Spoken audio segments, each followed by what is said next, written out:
Test start करते हैं। पहला आपका जो टेस्ट है वो लिक्विड लिमिट कैसे निकालते हैं उसके बारे में बताएंगे। तो सबसे पहले तो ये करना पड़ता है कि जो सैंपल आते हैं, सॉइल का सैंपल आता है जो, उसको ओवन ड्राई करते हैं 60 डिग्री सेंटीग्रेड टेम्परेचर पर इनिशियली। इसके बाद थोड़ा सा उसको ठंडा करते हैं।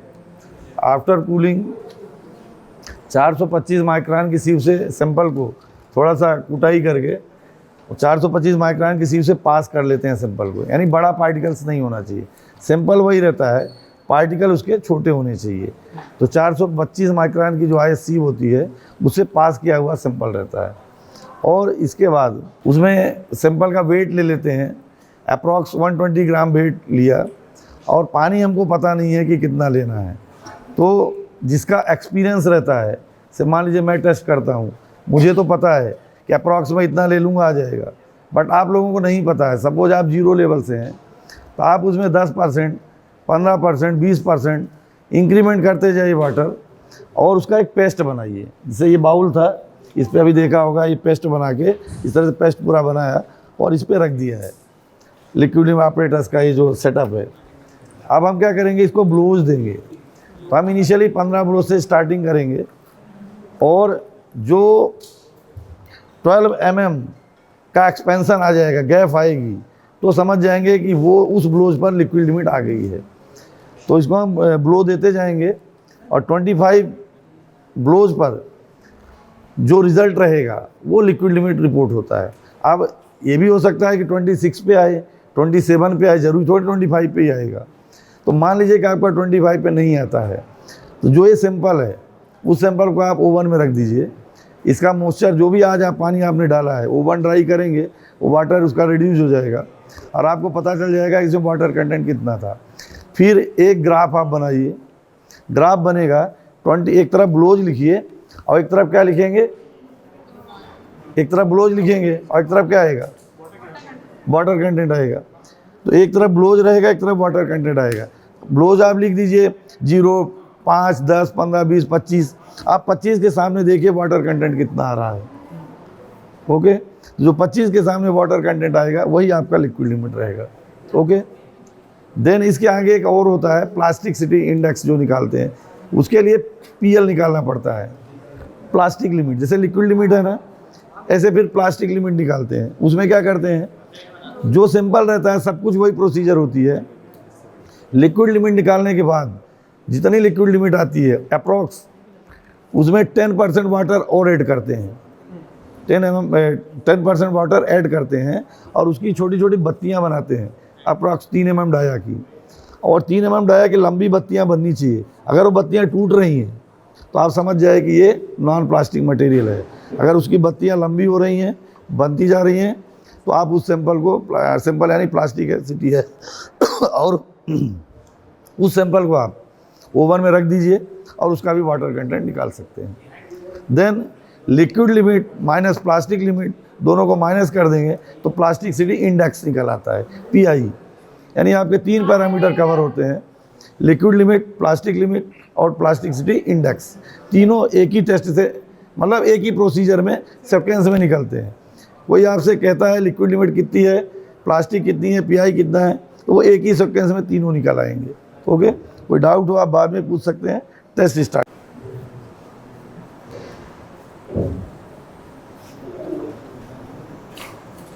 ये जरूरी नहीं है कि फर्स्ट अटेम्प्ट में ही आ जाएगा।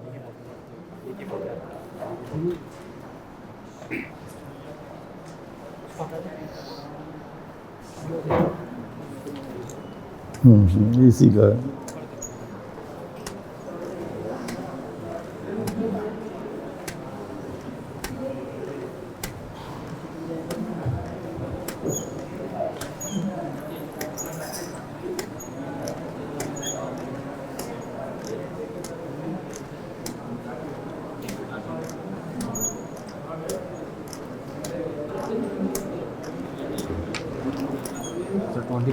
Twenty four. देखिए जो 12 mm की गैप थी 24 ब्लोज में कवर हो गई है, ये आप लोग देख सकते हैं। और हमको चाहिए 25, तो हमको थोड़ा सा वाटर और ऐड करना पड़ेगा इसमें। अभी 24 वाटर कंटेंट कितना लिया था अभी, 30% अप्रॉक्स हमने डाला था अभी, तो 5% और बढ़ा दो, हो जाएगा।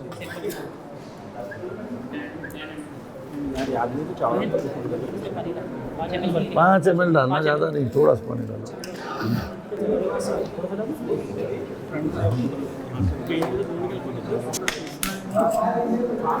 इसको एटलीस्ट 4 अटेम्प्ट आपको करना है। हमको देखिए, मैंने क्या बोला था, 25 ब्लोज पे रिजल्ट आना चाहिए। अब हम लोगों की प्रैक्टिस है तो 24 आया, एक ब्लोज पीछे रह गया। आपको आइडिया नहीं है कितना पानी लेना है, तो आप कम पानी से स्टार्ट करिए, कम से कम वाटर पे स्टार्ट करिए। भले आपका 5 आ जाए, कुछ भी आए, उससे मतलब नहीं है ना। आप करते जाएंगे, आपको प्रैक्टिस होगी, तब आपको अंदाज़ा लगेगा देख के कितना पानी लेना है। ये तो लैब में हमारे यहाँ टेस्टिंग के लिए आते रहते हैं। हाँ, हम ही लोग लाए सैंपल, हम लोग लेके आए हैं। हाई रेड सॉइल है।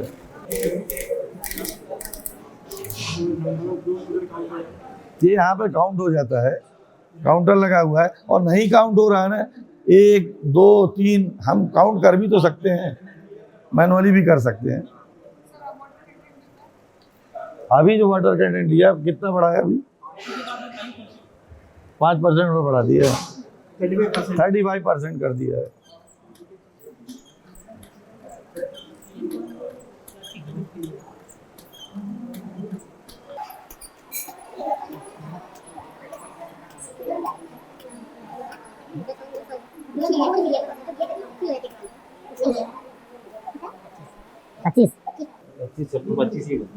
देखिए 25 और 26 के बीच में आया है। ठीक है ना, 25 पे अप्रॉक्स आ चुका है। बेटा सैंपल कितना था? सिंपल वेट 120 ग्राम था। लेकिन आपको जो करना है, एटलीस्ट 4 अटेम्प्ट करना है। कम पानी से स्टार्ट करिए। अगर आपका वाटर कम है, ब्लोज कम आ रहे हैं, 25 से बिलो है, तो आपको वाटर बढ़ाना है। सपोज आपको आइडिया नहीं है, पहली बार में ब्लोज 30+ हो गया, तो क्या करेंगे? वाटर को रिड्यूस करिए, कम करिए, ज़्यादा हो गया नीचे। और ये मोइस्चर कंटेंट हर स्टेप पे निकालना है। जितने स्टेप आप करते हैं, इसे एटलीस्ट 4 स्टेप होना चाहिए, तभी तो आपका ग्राफ बनेगा, नहीं ग्राफ नहीं बनेगा। जी, सेकंड में 25 आया है।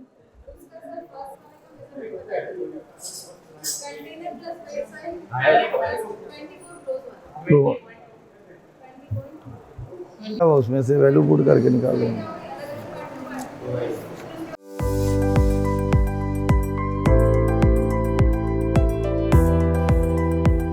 देखिए, प्लास्टिक लिमिट में क्या करेंगे, अप्रॉक्स 20 ग्राम सैंपल लेते हैं।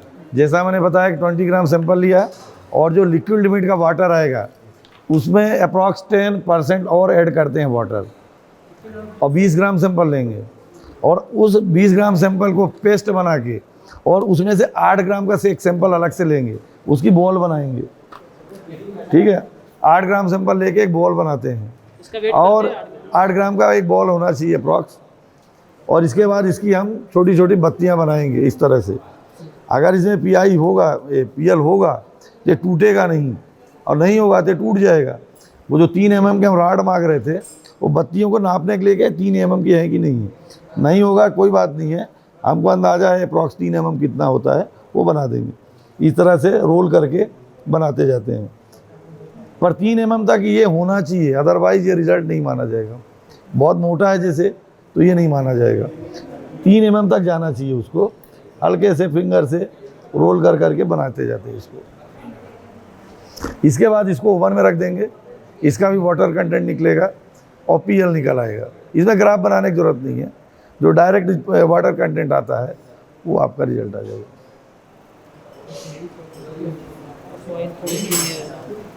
थोड़ा सा सॉइल सैंडी है, फिर भी ठीक है, प्लास्टिसिटी है उसमें।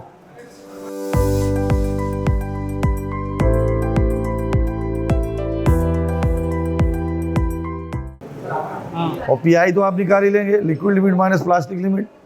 पीआई निकल आता है plasticity index, LN minus PL is equal to PI।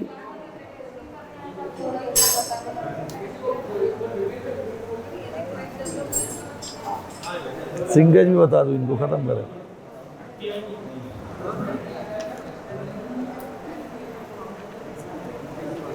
है, दे दो ये सिंपल, दोनों दे दो वेट करके, ठीक है। अप्रॉक्स 3 mm के आसपास है ये। हाँ वो रॉड नहीं है मेजर करने के लिए आपके पास में जो ठीक है, equipment वो आपके अंदाज़ा होना चाहिए 3 mm के अप्रॉक्स है। एक पतली राड आती है, वो 3 mm की रहती है, उसको ऐसे रखते हैं इसके पैरेलल, एक जैसे दिखने चाहिए कि ये 3 mm की है। कोई बर्नियर से इसको नहीं नापना है, वो राड रहती है, आप रख दीजिए इसके पैरेलल, आपको अंदाज़ा होना चाहिए कि ठीक है दोनों एक जैसे हैं। इतना आपको विजुअल इंस्पेक्शन में समझ में आना चाहिए, ठीक है। अब इसको आप सैंपल को ओवन में रख दीजिए, इसका वेट लेके। कंटेनर का वेट कर लिया है। हाँ कर लिया है। दोनों पीस डाल दो, दोनों पीस डाल दो, वो भी डाल दो। तीसरे नंबर कंटेनर।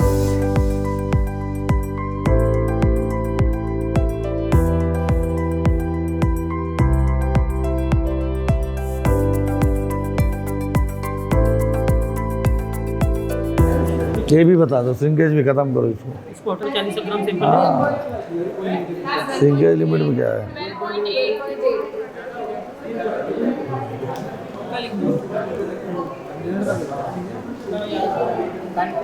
सुनो, इसका कंटेनर का वेट है 12.8 ग्राम और कंटेनर प्लस वेट सॉइल का वेट है 13.2 ग्राम।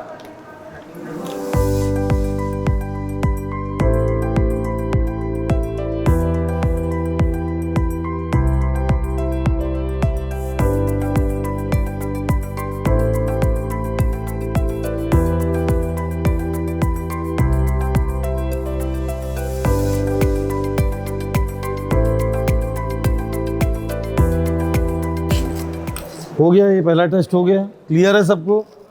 अब इसके बाद हम आते हैं श्रिंकेज लिमिट पर। इसमें एक मोल्ड होता है, 50 mm डाया है इसका, और इसकी जो डेप्थ है 25 mm है, ठीक है। इसमें भी सैंपल का वही तरीका है, जो लिक्विड लिमिट का वाटर लिया था उसका अप्रॉक्स 10% वाटर इसमें ऐड करते हैं एक्स्ट्रा, और उसका पेस्ट बनाते हैं, और इसके बाद इसमें उसको फिल करते हैं, ठीक है।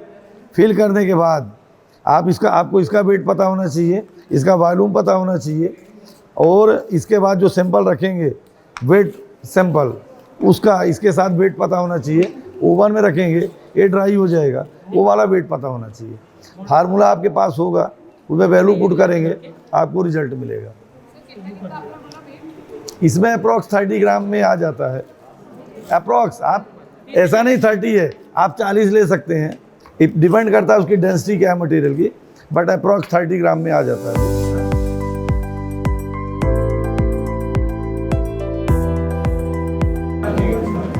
लिक्विड लिमिट पहले आपकी निकलेगी, उससे आप 10% अप्रॉक्स 10% ज़्यादा कर दीजिए। नहीं करेंगे तो भी कोई दिक्कत नहीं, बट कर दीजिए, थोड़ा सा पेस्ट प्रॉपर बनना चाहिए।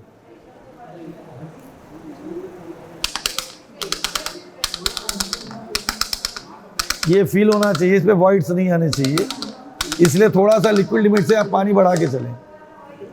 अब बुकों में लिखा हुआ 10%, अप्रॉक्स 10%, कोई ज़रूरी नहीं कि आपको 10 बढ़ाना ही है, आप 5 बढ़ा लीजिए, लेकिन पेस्ट प्रॉपर बनना चाहिए जो कि इस पर पूरी तरह से फैले।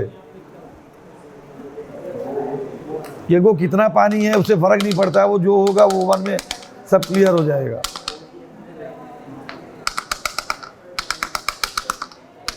इसकी एक मेथड होती है, इसका वॉल्यूम निकालते हैं, पता है आप लोगों को?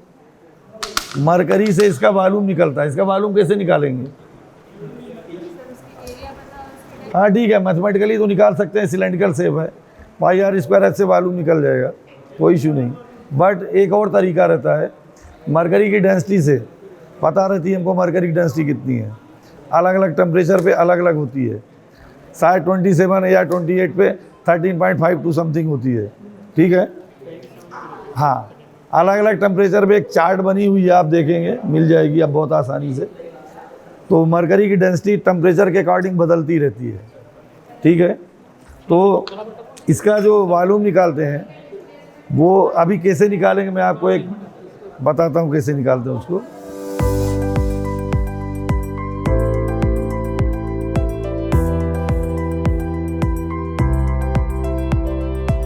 वैसे अगर मैं आप लोगों से पूछूं कि मरकरी से इसका वॉल्यूम कैसे निकालेंगे, तो कैसे निकल सकता है? मरकरी की डेंसिटी पता है आपको? स्टैंडर्ड है, ठीक है, वो मैंने बता दिया आपको। 13.52 ले लीजिए आप ग्राम पर सीसी। अब आपके पास मरकरी की डेंसिटी है, आपको इसका वॉल्यूम निकालना है। कैसे निकलेगा? बहुत जरा सी मैथमेटिक्स है। कोई ये तो फॉर्मूला क्या है डेंसिटी का पता है? तो अपन को दो चीज़ों की रिक्वायरमेंट है ना, वॉल्यूम और मास की। तो वॉल्यूम तो अपने है नहीं, निकालना है, लेकिन डेंसिटी पता है अपन को। और मास निकाल सकते हैं अपन उसको वेइंग बैलेंस पे, तो उसको इंटू कर देंगे तो आपका वॉल्यूम आ जाएगा, डिवाइड कर देंगे।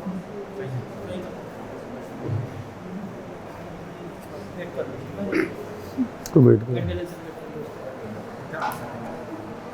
तो सबसे पहले आपको इसका वॉल्यूम निकाल के रखना है, मैथमेटिकली नहीं, मरकरी से ही निकालना है।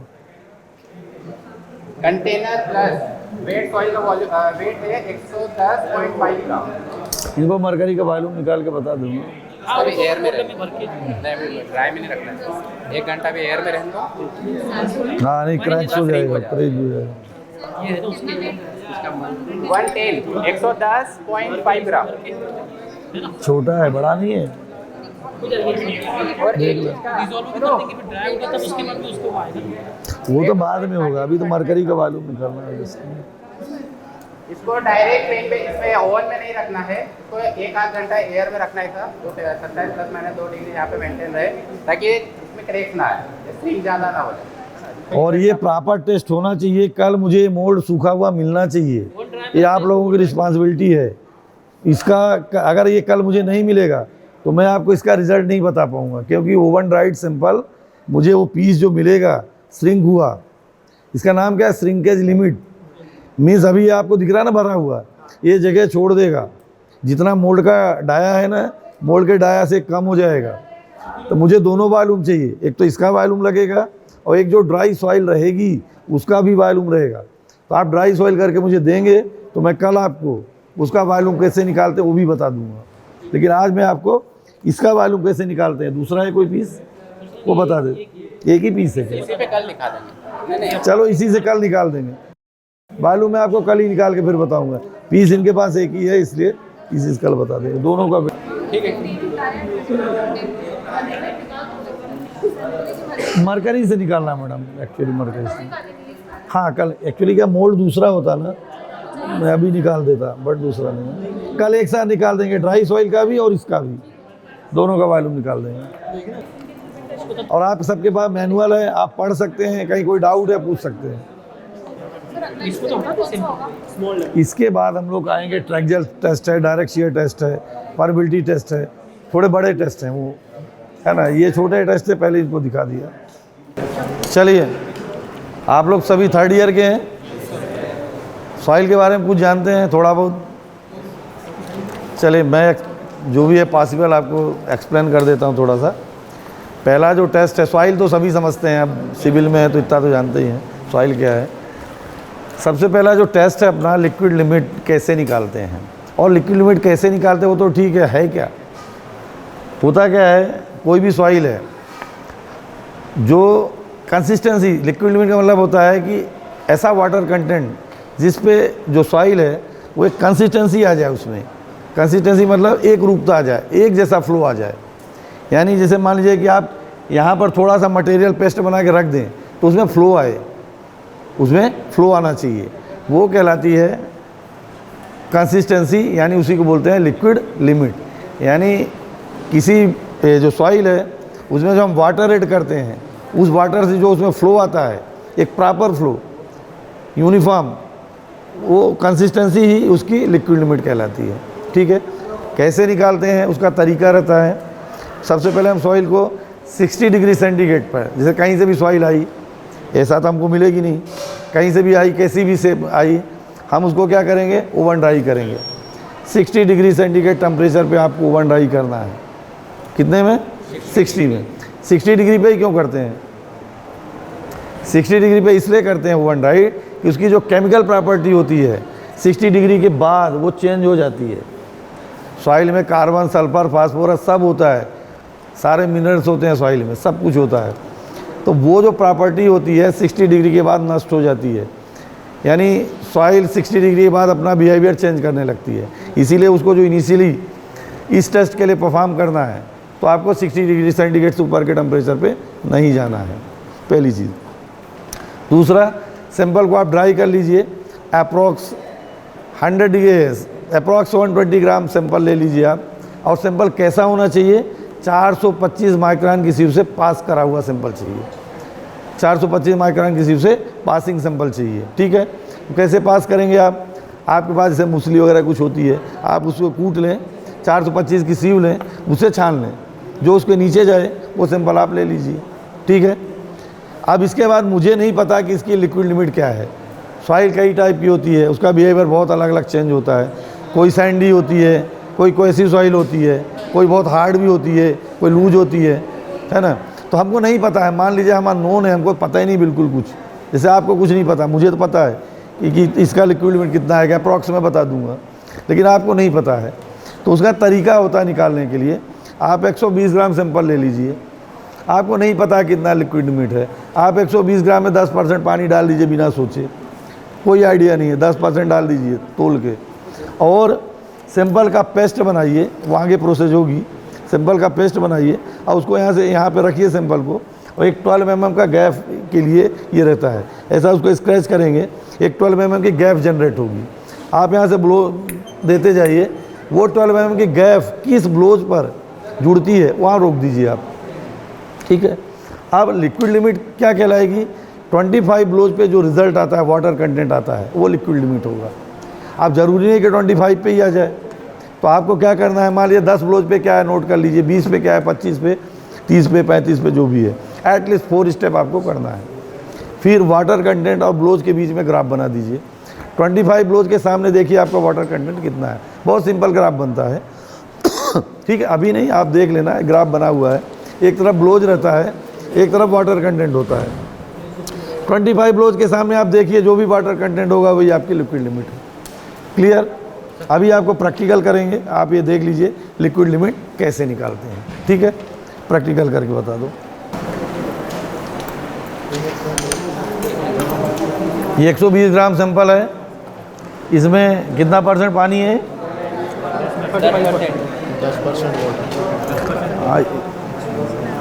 10% नहीं देंगे। इनको पता है इसलिए इन्हें उस हिसाब से ले लिया है कि लगभग रिजल्ट आ जाए। आप कम से करना उसको, दूसरे स्टेप में कम से भी दिखा देंगे उसको, कोई इशू नहीं। आपको 4 बार करना है। आप 10% लीजिए, 10 में नहीं आए 20 लीजिए, 30 लीजिए, 40 लीजिए, 50 लीजिए, 60 लीजिए, जब तक आपका नहीं आए। और क्या देखना है आपको, अभी आपको प्रैक्टिकल कर दिखाएंगे। 12 mm की जो गैप आती है ना, वो गैप कितने ब्लोज पे फिल होती है, वो आपको देखना है।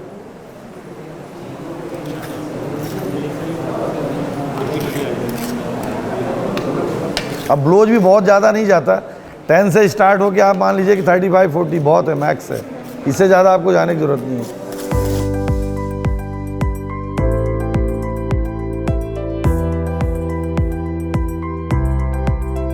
इसका मिलाने का कोई टाइम पीरियड नहीं है, प्रॉपर पेस्ट बनना चाहिए, होमोजीनियस हो जाना चाहिए, आपका मटेरियल मिक्स हो जाना चाहिए। क्या जी? ये रेड सॉइल है।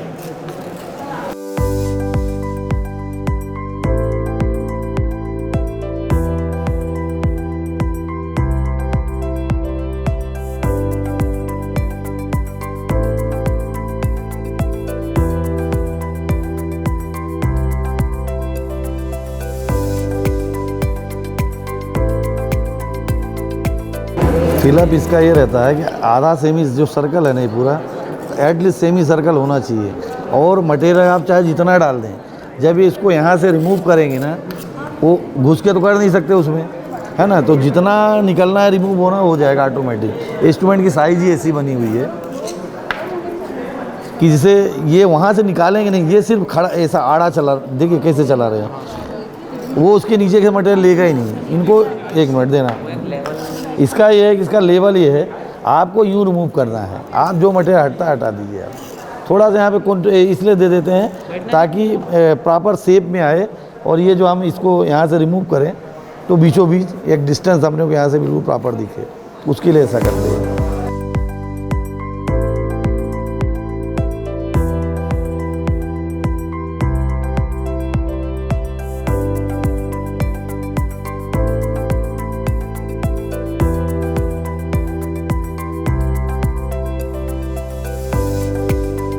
पानी ज़्यादा है।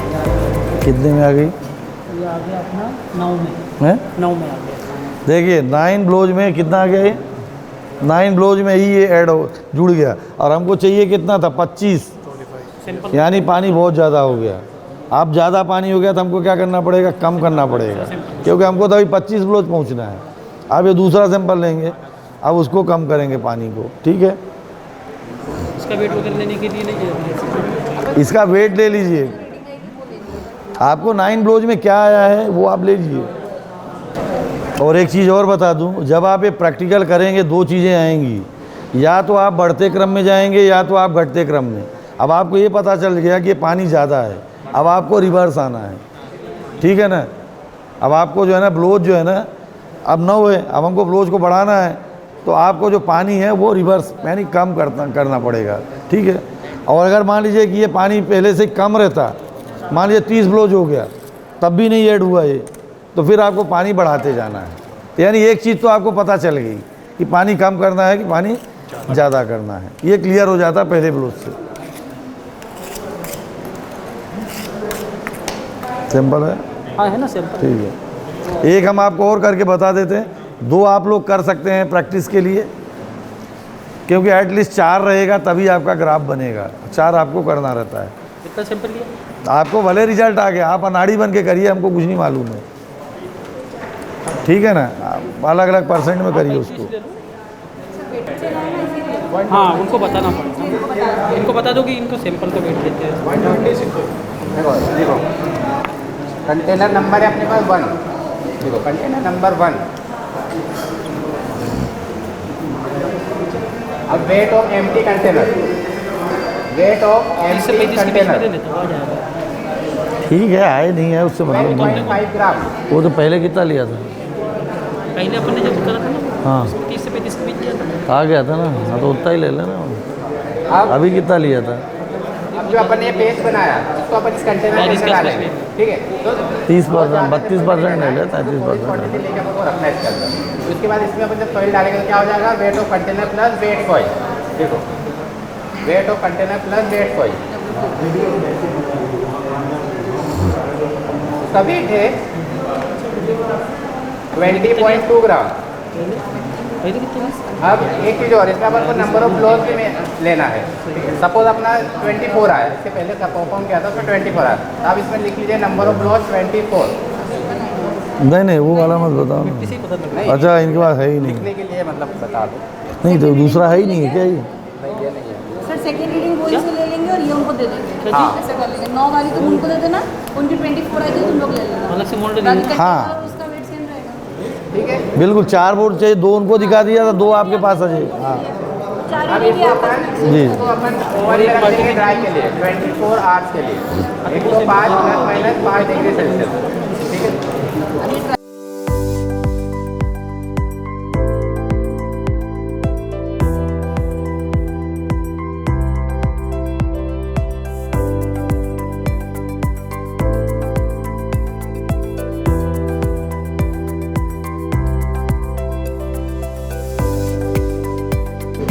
हाँ इसका लिख लो, कंटेनर प्लस वेट सॉइल 75.4 ग्राम।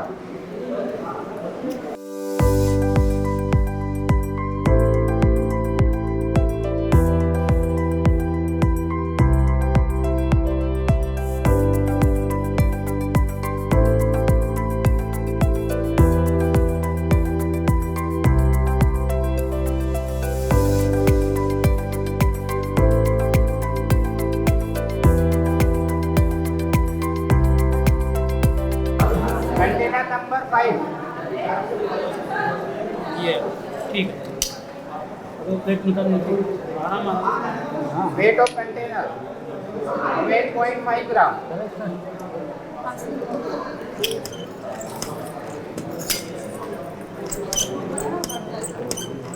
जो गेप है उसके बीच में की जो 12 mm की जो गेप रहेगी कितने ब्लोज में भरती है वो चेक करना।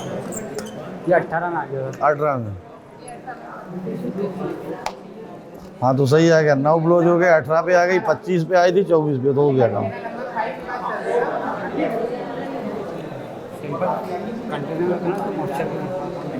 दिखाना है क्या इनको? नहीं ठीक है, बता दो ये 18 ब्लूज पे आई है। अच्छा देखिए देखो 18 ड्रॉप पे हो गया है।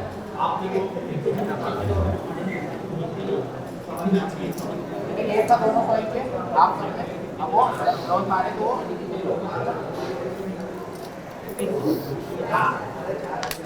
अब इसमें से सैंपल ले लेंगे अपन।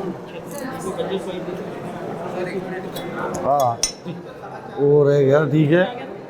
वो 12 mm ये जो नीचे की लेयर होती है 12 mm गैप वो फिल होना चाहिए, ज्वाइंट हो जाती है, जुड़ जाती है दोनों तरफ से। हटाओ, इसी से बत्ती बना दो। 22.5 ग्राम।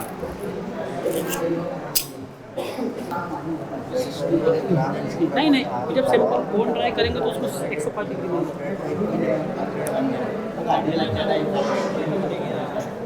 हो गया, ये वाला हो गया आपका, सभी का हो गया। अब आपको प्लास्टिक लिमिट बताएंगे। देखिए प्लास्टिक लिमिट, इसमें क्या करते हैं, अप्रॉक्स 20 ग्राम सैंपल लेते हैं और 20 ग्राम सैंपल लिया, उसमें वाटर मिलाया, कितना पानी मिलाना है, अप्रॉक्स जो आपका लिक्विड लिमिट का पानी है उसके आसपास का पानी आप मिलाइए ताकि प्रॉपर पेस्ट बन जाए, ठीक है। और आप क्या करना है, 20 ग्राम का जो सैंपल लिया उसमें पानी मिला के जो पेस्ट बनाया उसमें से 8 ग्राम सैंपल तोल के ले लीजिए और उसकी छोटी छोटी बॉल बना लीजिए, ऐसी बॉल बनाइए, ठीक है। और इसके बाद अपने पाम की सहायता से, गदेलियाँ जो होती है ना ये ऐसे, उसको आप रोल कर करके और बत्तियाँ बनाइए। और ये बत्तियाँ कितनी पतली होनी चाहिए, 3 mm डायामीटर की होनी चाहिए। इसके लिए एक राड आती है, अभी अवेलेबल नहीं है शायद, तो वो नापना नहीं है वर्नियर से, राड नपी रहती है, तो आपको विजुअल देख के अंदाज़ा लगाना, हाँ ठीक है ये 3 mm है, उसके जैसा दिखना चाहिए वो बत्ती। 3 mm की जो पतली सी राड होती है, तो इसकी पतली बत्तियाँ बनाइए। अगर वो 3 mm की बत्तियाँ नहीं बनती हैं तो समझ जाइए कि ये नॉन प्लास्टिक मटेरियल है। अगर बन जाती है तो ये प्लास्टिसिटी है उसमें, ठीक है, ये चेक हो जाता है। उसके बाद एक टेस्ट होता है प्लास्टिसिटी इंडेक्स। तो लिक्विड लिमिट में से जो प्लास्टिसिटी इंडेक्स होती है, प्लास्टिक लिमिट होती है, उसको माइनस कर देंगे तो प्लास्टिसिटी इंडेक्स आ जाता है, यानी LR - PL = PI, ठीक है। सिंपल रहता है, मेन तो लिक्विड लिमिट ही रहती है। इसके बाद इनमें तो बत्तियां बना के और आप इसको 3 mm तक बनना चाहिए, नहीं बना इसका मतलब ये गलत है, यानी नॉन प्लास्टिक मटेरियल है, प्लास्टिसिटी नहीं है उसमें।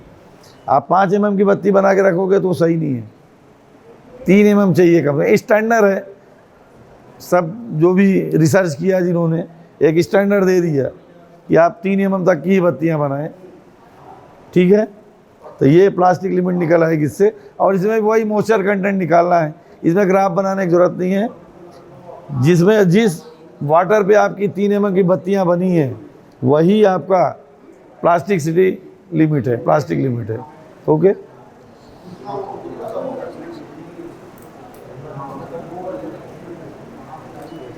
बन गई, ठीक है।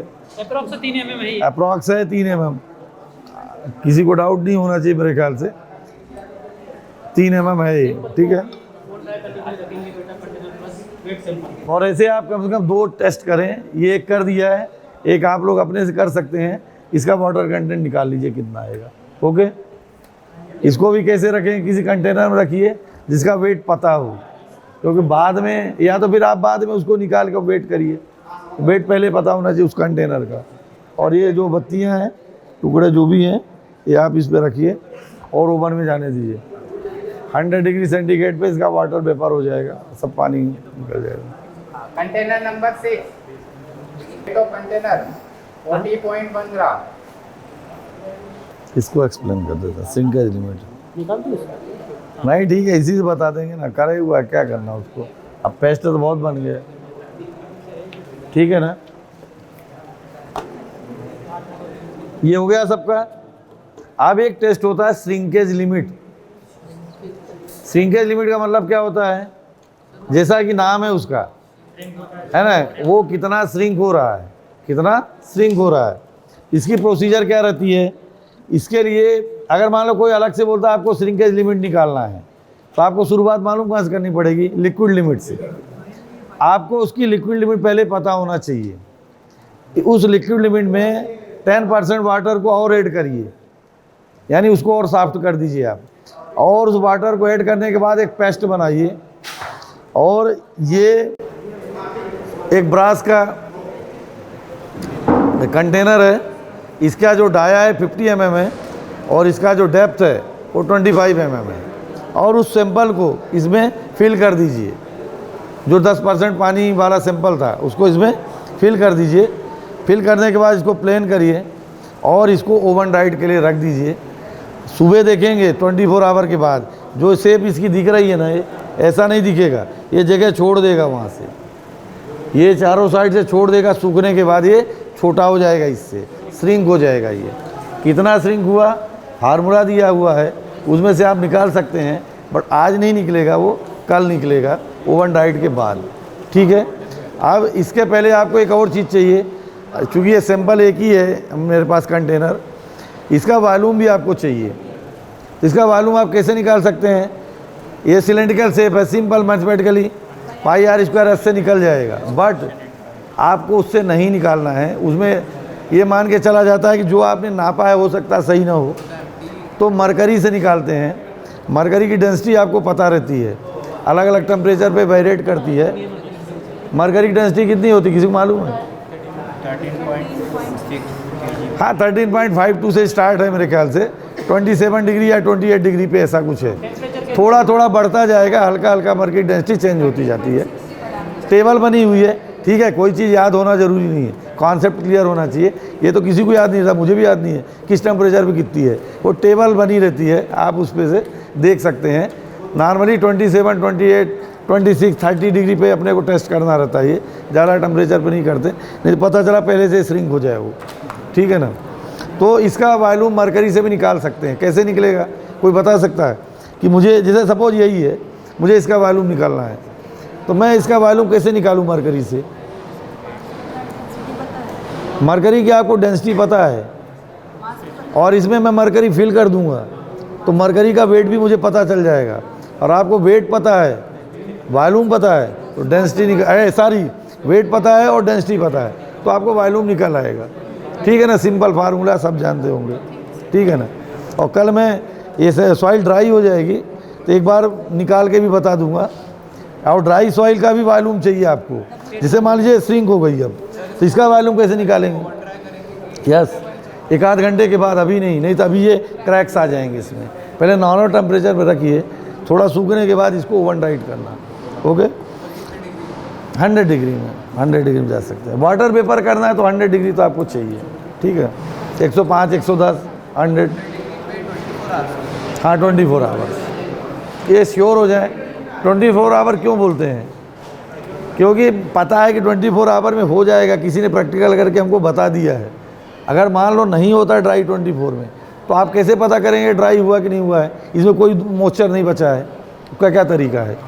मान लीजिए 24, जैसे इन्होंने कहा कि 24 ही क्यों, जो भी है 20 घंटे क्यों नहीं, हो सकता है 10 घंटे में सूख जाए, 5 घंटे में सूख जाए, नहीं उसके बाद भी नहीं सूखा, चले मैंने तो बोल दिया नहीं सूखा, तो क्या करेंगे? आप इसका वेट कर लीजिए, 2 घंटे बाद फिर से एक वेट कर लेना। अगर आपका वेट कांस्टेंट है समझ जाए सूख गया। अगर वेट लॉस हो रहा है, इसका मतलब इसमें पानी है, तो आप वो भी कर सकते हैं। बट अंदाज़ा है कि 24 में वाटर इसका जितना भी है वेपर हो जाएगा। हाँ, वो मैं आपको कल जैसे रहेगा ना सैंपल, ये श्रिंक हो जाएगा, तो उसका प्रोसेस वही रहती है। मरकरी पहले फिल कर देते हैं, फिर वो जो सैंपल रहेगा सूखा हुआ ड्राई वाला, उसको उसमें प्रेस करते हैं, तो जितनी मरकरी बाहर आती है ना उसका वेट ले लेते हैं। तो जितना वो रिप्लेस हुआ फिर उससे उसका वॉल्यूम निकल आता है। यस यस यस यस, बिल्कुल बिल्कुल वही है। ओके, वो निकाल के भी कल बता देंगे इसको कैसे कैलकुलेट करके। इसका वेट लिख लीजिए, एम्प्टी वेट लिख लीजिए, कंटेनर प्लस सैंपल का वेट लिख लीजिए, श्रिंकेज लिमिट के लिए। कंटेनर का एम्प्टी वेट 63.2 ग्राम। सॉइल का अनकम्फाइंड कंप्रेसिव स्ट्रेंथ यूसीएस बोलते हैं। जो क्वेजिव सॉइल होती है ना, यानी जो बहुत सॉफ्ट होती है, प्योर जो क्लेई सॉइल होती है, उसका यूसीएस निकालते हैं, जिसको अनकम्फाइंड कंप्रेसिव स्ट्रेंथ बोलते हैं। उसके लिए क्या चाहिए रहता है, ज़मीन के नीचे जहाँ भी एक्वेशन होता है, बोर वगैरह होते हैं, वहाँ से सैंपल को चाहें तो डायरेक्ट भी यूडीएस के ट्यूब में ठोक के ला सकते हैं, या तो हम इसको बनाएं, इस सैंपल को इस तरह से बनाना मुश्किल होता है। ये प्रॉपर उसी डेंसिटी में है जिस डेंसिटी में ज़मीन के नीचे रहता है। एज इट इज़ कंडीशन में हमारे पास मोल्ड रहते हैं, उसको हम सैंपलर से इस सैंपल को क्या करते हैं, ज़मीन के नीचे मोल्ड को ठोकते हैं, ये सैंपल उसमें आ जाता है। बाद में इसको हम मशीन के नीचे रख के पुश करके वो सैंपल निकाल लेते हैं एज इट इज़। यानी इसकी जो डेंसिटी है और इसका जो एनएमसी है, नेचुरल मॉइस्चर कंटेंट, वही है जो ज़मीन के नीचे जिस कंडीशन में ये था। ठीक है, अब इसका हमको निकालना है यूसीएस, अनकम्फाइंड कंप्रेसिव स्ट्रेंथ। यूसीएस की ज़रूरत कब पड़ती है, जब हम कोई फाउंडेशन वगैरह देते हैं, हमको पता करना रहता है कि ज़मीन के नीचे जहाँ पर हम बेस बना रहे हैं उसकी स्ट्रेंथ क्या है, तभी तो फाउंडेशन देंगे। पता चले बहुत कम है, उस हिसाब से हम डिसाइड करेंगे कि हमको आगे क्या करना है, उसके नीचे जाना है या उसके ऊपर रहना है। ठीक है, तो मशीन है ये अपने पास, इसमें हम सैंपल को लगा देंगे और सभी बहुत जनरल कॉन्सेप्ट है, लोड देंगे। जितना लोड ये बियर कर सकता है वो उतने लोड के बाद लोड लेना बंद कर देगा, वो क्रैक हो जाएगा, सैंपल टूट जाएगा। ठीक है, और लोड लेने के बाद इसका यूसेज निकालने के लिए कोई बड़ा फार्मूला नहीं है, फोर्स है, एरिया है आपके पास। इसका एरिया कैसे निकालेंगे, ये जो स्टैंडर्ड सैंपल है 38 mm का है डाया का, और इसकी जो लेंथ है 76 mm है। हाइट और लेंथ का जो रेशियो है डबल है, 1:2 है। तो इसका एरिया निकाल लेंगे। 38 mm डाया है, जिसका एरिया कितना आएगा निकल आएगा। लोड आपके पास है, आप इसका यूसीएस निकाल सकते हैं। πr² लगा दीजिए, एरिया निकल आएगा। एरिया निकालिए, सभी एरिया निकालिए इसका। मैंने डाया बोला 38 mm है, डायमीटर 38 mm है, एरिया आपको निकालना है, कितना आएगा एरिया। πr² में वैल्यू पुट कर दीजिए। इसमें जो लोड आया है 10 kg का लोड है, 10 kg का लोड आया है। ये प्रोबिंग रिंग है, ये इस पर आपको जाने की ज़रूरत नहीं है। आजकल लोड से लाते हैं, आपको सीधे दिखता है कि उसमें कितना लोड लिया है। इसका सर्टिफिकेट होता है, उससे हम देख के बता देते हैं कितना लोड है। मैं आपको बता रहा हूँ कि इसका लोड 10 kg आया है। ठीक है, एरिया आपके पास कितना निकला, ठीक है, उसको सेंटीमीटर स्क्वायर में कन्वर्ट करिए, 11.34 आ जाएगा अप्रॉक्स। ठीक है, इसका यूसेज निकालिए, लोड अपॉन एरिया kg पर सेंटीमीटर स्क्वायर में आ जाएगा। 10 डिवाइडेड बाई 11.34 कर दीजिए, लोड अपॉन एरिया कर दीजिए, सिंपल 0.88 आया। ठीक है, जो भी आया वो आपका kg पर सेंटीमीटर स्क्वायर में अनकम्फाइंड कंप्रेसिव स्ट्रेंथ है। नहीं, इसमें रीडिंग का कोई मैटर नहीं है, रीडिंग का कोई काम नहीं है। रीडिंग प्रोबिंग रिंग के लिए होती है। जो रीडिंग है ना, जो आप बोल रहे हैं ना, आप इस पे मत जाइए। प्रोबिंग रिंग जो है ना कैलिब्रेट होती है, इसका एक डिवीज़न कितने kN का है, तो ये आपके पार्ट की चीज़ नहीं है, मशीनरी है। ये तो आपको आजकल तो लोड सेल मैंने बता दिया, ये ठीक है, ये भी चलते हैं, ऐसा नहीं है, बट इनकी आपको ज़रूरत ही नहीं पड़ेगी। अब पढ़ेगी तो आप पढ़ सकते हैं, सर्टिफिकेट रहता है, उसमें लिखा रहता है इसका एक डिवीज़न कितने kg का है, आपको लिखा मिलेगा। ठीक है ना, तो वो सर्टिफिकेट होता है, कैलिब्रेशन का पार्ट है। ठीक है ना, तो आप उस पर ना जाएं। मैंने आपको बताया कि 10 kg का इसने लोड लिया है। इनिशियल रीडिंग तो 0 ही है। ठीक है, और इसमें रीडिंग का कोई लेना देना नहीं है, लोड से मतलब है। ये लोड निकालने के लिए प्रोबिंग रिंग लगी हुई है। ये पहले चलता था ज़्यादा, अभी भी है। आजकल लोड सेल आने लगे, बहुत जगह लगा हुआ है, डिजिटल लोड सेल है यहाँ पर, आप उससे देख सकते हैं। इसमें भी लगा है क्या डिजिटल, ट्रैक्सल में लगा है, कहीं लोड सेल आने लगे हैं। ठीक है, इसमें नहीं है, इसमें नहीं है। स्प्रिंग कांस्टेंट बनने में आएगा, बनने शेयर में आएगा, यूसीएस में नहीं है। यूसीएस में ज़रूरत नहीं है आपको। नहीं, कोई डाउट हो आप बता सकते, किस में दिया है स्प्रिंग कांस्टेंट, मुझे दिखाइए। ओह, सभी ठीक है, उन्होंने बोला वेन्ने शेयर में है वो। ये अनकम्फाइंड कंप्रेसिव स्ट्रेंथ है। वेन्ने शेयर आएगा भी, वो भी आएगा। वेन्ने शेयर भी दे दो, यहीं दिखा देते, यहीं पे उठा रहा हूँ उसको।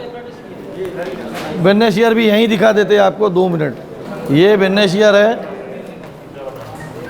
इसका जनरली स्प्रिंग कांस्टेंट यानी जो टार्क होता है वो 2 के आसपास है, 2 के आसपास रहेगा। इसमें टार्क की ज़रूरत पड़ती है। ये वेन्ने शेयर टेस्ट का सैंपल है, ये भी जैसे उसका सैंपल निकाला था यूसीएस का, सेम वैसे ही ज़मीन के नीचे से इसका सैंपल भी लेते हैं। चाहे तो आप मैनुअल बना भी सकते हैं, और प्रॉपर अगर आपको ज़मीन के नीचे का सैंपल आपके सैंपलर से आता है और डायरेक्ट इसमें आप प्रेस करते हैं तो सेम एनएमसी और सेम डेंसिटी पे रहता है, और वो प्रॉपर रिजल्ट आते हैं उसके। और ये भी बता दूं, ये सेट, ये जो टेस्ट है ना, साइड में भी होता है, डायरेक्ट भी। ये जो मशीन है ना, छोटी है, ये लैब बेनिफिशियर कहलाता है। एक साइड बेनिफिशियर भी होता है, उसकी मशीन बड़ी होती है। आप डायरेक्ट साइड में ही लगा दें, सैंपल लाने की ज़रूरत ही नहीं है, वहीं पर टेस्ट हो जाता है। प्रोसेस सेम है, प्रोसेस में कोई डिफरेंस नहीं है। स्टार्ट करो इसको, घुमाओ। ये देखिए टेस्ट स्टार्ट हो चुका है। इसमें कितना डिग्री आएगा, ये घूम रहा है सैंपल के अंदर, और कितना डिग्री यहाँ पे आएगा, यहाँ से हम पढ़ लेते हैं। स्पीड आपको पता नहीं चलेगी क्योंकि ये 1 डिग्री पर सेकंड में घूमता है, बहुत नॉर्मल। आपको ऐसा लग नहीं रहा वो घूम रहा है, बट ये घूम रहा है। आप इसको देख सकते हैं, जिसको देखना पास में आके देख ले, ये घूम रहा है, बहुत धीरे धीरे धीरे ही चलेगा। भाई मिट्टी है, रेजिस्टेंस है ना उसमें, एकदम से उसको घूमने तो देगी नहीं, कोई पानी तो है नहीं, वहाँ रेजिस्टेंस तो आएगा। इनिशियल रीडिंग इसकी 70 थी।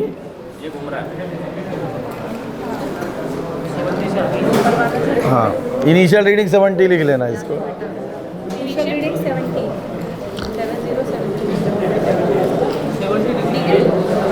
हाँ, वो डिग्री में ही बताता है, 70 रहता है वो डार्क। वो आपको फार्मूला में कैलकुलेट करके बता देंगे कैसे होता है। Initial reading 70 degree. दिमाग के लिए है ही नहीं ना, आप पहले से क्लियर रहें।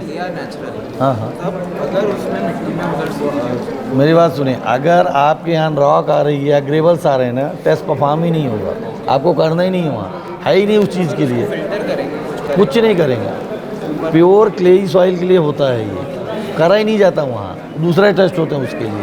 ये चीज़ है, टेस्ट परफॉर्म नहीं होगा। हाँ, होगा ही नहीं। जो पहला टेस्ट किया था ये वाला यूसीएस वाला, ये आपको समझ में आ गया था, सेम कॉन्सेप्ट वही है।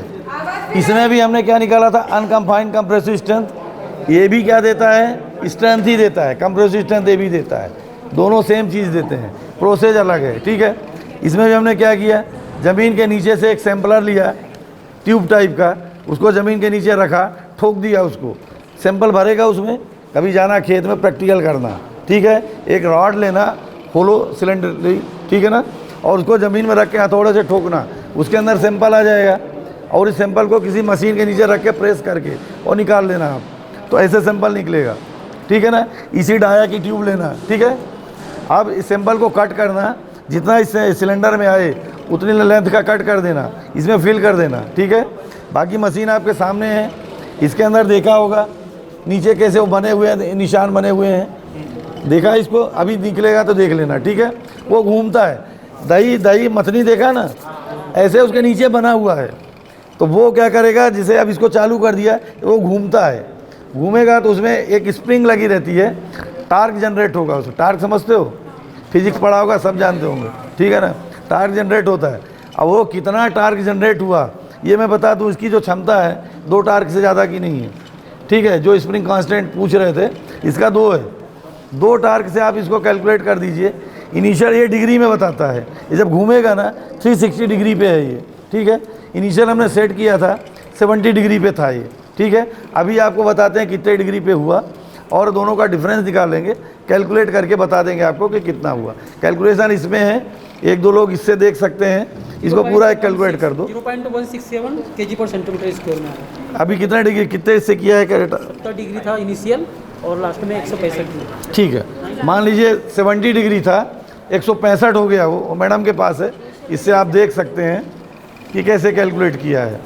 फार्मूला है वो आपके पास, मैनुअल है जो दिया है मैनुअल, उसमें फार्मूला लिखा हुआ है, और इसमें भी हमने लिख के दे दिया है। ठीक है, 3 चूड़ियाँ बने यहाँ पे, ये कांस्टेंट है, ये भी फार्मूला है, ये फार्मूला मेन फार्मूला यही है। 3/19 हमेशा सीआर स्ट्रेस ये कांस्टेंट हो जाता है, वो जो आपका फार्मूला था, इसलिए मैंने बोला कि ये निकल के इतना ही आता है, इसके बाद में IS कोड में दिया हुआ है। कोड में दिया हुआ है, वो टी दिया हुआ है। की वैल्यू ये वाली रखिए, टी आपके पास आ गया, वैल्यू रख दीजिए। 3/19 हो, ये फार्मूला भी वो कोड में दिया हुआ है। इससे हमारी फाइनल शेयर 0.7 kg पर सेंटीमीटर सेंटीमीटर। और ये आप लोग लैब में रहते हैं, इनको चलाइए, देखिए कैसे होता है, ठीक है ना, थोड़ा चलाएंगे अपने से भी तो ठीक है। ये 2 क्लियर हो गए। अब इसके बाद डायरेक्ट शेयर बता देते हैं। वो जो 3/19 निकलता है ना, क्या होता है, इसका डाया फिक्स होता है। आप वो वैल्यू पुट कर दीजिए एक ही बार तो कांस्टेंट निकल आता है वो, और वो कांस्टेंट कोड में भी दिया है, जो आईएस कोड होते हैं ना वो दिया रहता है उसमें। आप निकाल भी सकते हैं, डाया से वो 3/19 आ जाएगा, फिक्स है वो। एरिया में जरा सा करेक्शन जैसे ट्रैक में लगता है ना, ऐसे इसमें करेक्शन लगता है थोड़ा सा माइन्यूट नेगलेजिबल लगता है। वो लोड लगाने से जितना लेंथ में हाँ, एरिया जो है वो करेक्ट तो हल्का सा जो लेंथ में चेंज होती है, जैसे इसको लगाया था ना, हल्का सा लेंथ में चेंज होगा। मान लीजिए कि 0.01 हो गया, तो आप 0.01 को लेंथ में कम कर दें, उसका करेक्शन लगता है तो नेगलेबल रहता है। कोई अभी आपको इसकी रिक्वायर्ड नहीं पड़ेगी, इतनी डायरेक्ट कर सकते हैं। इसमें भी ऐसे रहता है, एरिया का करेक्शन लगता है। इसका मेन एरिया 36 रहता है, फिर कोड में एक फार्मूला दिया है, उससे एरिया डाउन होता जाता है स्टेप बाय स्टेप। इसका फेलियर का ये बंद हो जाएगा घूमना, पूरी आसपास की जो सॉइल है ना वो रिमूव हो जाती है, फिनिश हो जाएगा, वो घूमता रहेगा और वो बढ़ेगा ही नहीं। कट करते करते उसका जो ब्लेड दिखा था नीचे का, ब्लेड देखा इसका? इस तरीके का ऐसा ब्लेड जैसा है वो करके ना अंदर हमारा जो सॉइल को कट कर रहा है वो। अब जैसे मान लो वहाँ की सारी सॉइल रिमूव हो गई, खाली घूमेगा वो, खाली घूमेगा तो यहाँ से घूमेगा नहीं, टार्क बनेगा ही नहीं इधर, जो डिग्री है कुछ नहीं होगा। कुछ रेजिस्ट करने के लिए कुछ बचा ही नहीं उसका। हाँ हाँ, चलिए डायरेक्ट शियर टेस्ट है। फिर समझते हैं क्या होता है शियर, क्या होता है किसी को पता है शियर स्लाइड होती है तो सॉइल क्या? इसके ऊपर से स्लाइड होती है ना सॉइल। हाँ, इसमें हॉरिजॉन्टल देखिए, इसके अंदर सैंपल लगा हुआ है, ये जो है ना यहाँ पर सैंपल है, इसके अंदर सैंपल लगाया गया है। इसका जो एरिया है ये 6x6 का है सेंटीमीटर में, तो एरिया कितना हो जाएगा इसका? 36 centimetre square. 36 centimetre square area में सैंपल लगा हुआ है, ठीक है ना। इसको आप बाद में देख सकते हो, उसके नीचे एक पोरस प्लेट रहती है ना, और उसके अंदर हम सैंपल को ऐसा कुटाई करके थोड़ा सा और उसको लगा देते हैं। ऊपर से भी एक पोरस स्टोन होता है, और इसके बाद इसको हम पूरा टाइट कर देते हैं। अब हम लोड देखिए किधर से दे रहे हैं, सबको दिखना चाहिए लोड किधर से जा रहा है। प्रोबिंग रिंग है, ये लोड दे रही है, और लोड कौन से डायरेक्शन में, वर्टिकल है कि ओरिजेंटल है? ओरिजेंटल लोड है। इसमें जो लोड जा रहा है ना, ये देखिए इसके अंदर सैंपल है, लोड यहाँ पर जाएगा, ठीक है ना, यानी हम ओरिजेंटल लोड देते हैं। तो शियर का मतलब क्या होता है? सपोज मैं आपको ऐसा बोलूँ कि कोई क्या बोलते हैं, जैसे क्यूब है, आप एज्यूम करिए कि क्यूब को अपन 3D में कैसे देखते हैं, क्यूब 3D में कैसा दिखता है, एज्यूम कर लिए क्यूब में 6 जो फेस होती है 6 फेस। इसमें क्या होता है, जब ऐसा लोड देते हैं, इसमें भी 6 फेस ही है, ये भी एक प्रकार से क्यूब ही हो गया, ठीक है। हमने यूँ लोड दिया, तो इस शियर का मतलब ये होता है कि जो एक फेस होती है वो स्लाइड होती है, सभी बोला स्लाइड होती है, एक फेस उठ के दूसरी जगह चली जाती है और दूसरी वाली शिफ्ट हो जाती है। मतलब सैंपल क्या हुआ, शियर हो गया, यानी जो पोजीशन थी फेस की वो फेस चेंज हो जाता है उसका। यानी मान लो सी पोजीशन पे था कोई फेस, वो डी पोजीशन में चली जाती है, सीधी फेस ही बदल जाती है। मतलब ऐसा नहीं कि सैंपल ये रोटेट नहीं होता है, ये फिक्स हैं, ये नहीं घूमते हैं। इसके अंदर सैंपल जो होता है ना, उसकी जो फेस होती है ना, वो स्लाइड हो जाती है, शियर हो जाती है। शियर का मतलब है खिसक जाती है वो, ठीक है ना। तो लोड ऐसा देते हैं हॉरिजॉन्टल। और ये जो लगा हुआ है यहाँ पर डायल गेज लगा हुआ है, ये क्या नापता है, उसमें कितना शटर डिफ्लेक्शन आ रहा है, तो डिफ्लेक्शन इससे देख लेते हैं।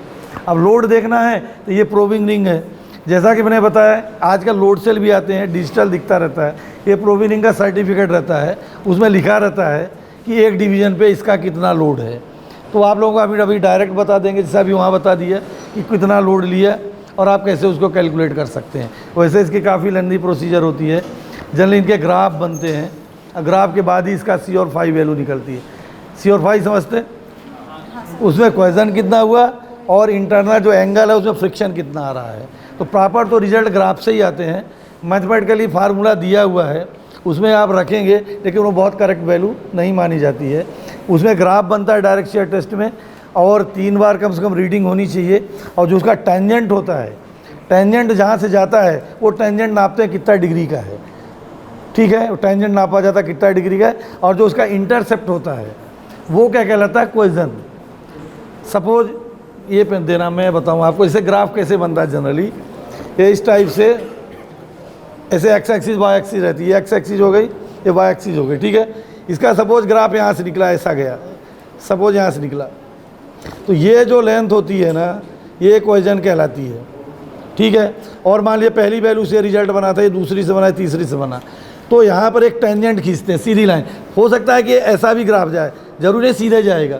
आप प्रैक्टिकल करेंगे ना तो ग्राफ ऐसा भी हो सकता है, लेकिन आपको उसके ऊपर से एक टेंजेंट मारना है, और जो टेंजेंट जहाँ पे क्रॉस करेगा और फिर आप उसके नीचे एक लाइन खींचिए, ऐसा एंगल नाप लीजिए, वो आपका इंटरनल फिक्शन होता है, ठीक है ना। अब कोहेजन नापने के लिए जो इंटरसेप्ट होता है ना, उसी को कोहेजन बोलते हैं, ठीक है।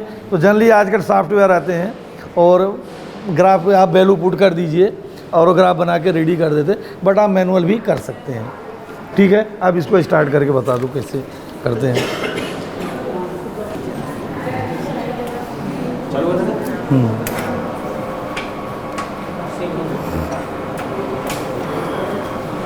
अलग अलग स्पीड दी रहती है, जैसे सैंपल ज़्यादा वीक है तो आप कम स्पीड में चला सकते हैं।